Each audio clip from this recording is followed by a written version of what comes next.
মানুষকে যত্ন নিলে মানুষ যে কত ভালো হয় আপনি কল্পনাও করতে পারবেন না।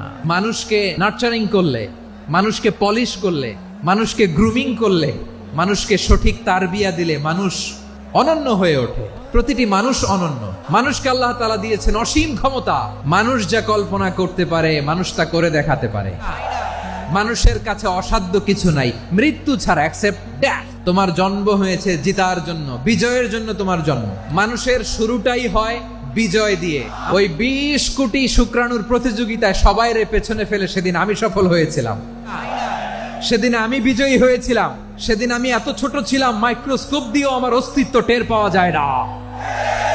ওই কম্পিটিশনে যখন আমারে কেউ হারাতে পারে নাই, আল্লাহর জমিনেও আমারে কেউ হারাতে পারে না। হারার জন্য তোমার জন্মই হয় নাই, তুমি আসছোই জিতার জন্য। একটা কথা জীবনের সাথে সেট করে নিতে হবে, আমি জিতি নয় শিখি, আমি কখনো হারি না। মা বাবা যারা এসেছেন, আপনার ছেলে মেয়ের যত্ন নেন। আপনার ছেলের মধ্যে যে কি পটেনশিয়াল আপনি জানেন না। আমার যে মা বোনেরা আছেন, ছেলে মেয়েদেরকে কখনো ছোট করে কথা বলবেন না। ও যে কোথায় যাবে আপনি জানেন না। আপনি মা হয়ে তাকে সাহস দিবেন, তার কল্পনার জগৎটাকে সাজাতে তাকে উৎসাহিত করবেন, ঠিক কিনা বলেন? নৈতিকতা, মোরালিটি, ভ্যালিউজ দিয়ে নিজেকে সাজাও, ইসলাম দিয়ে নিজেকে সাজাও।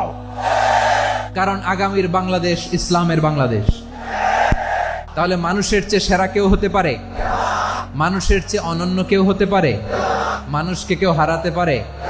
আমি তুমি অনন্য, আমাকে তোমাকে হারায়া দেওয়া এত সহজ না, ঠিক কিনা?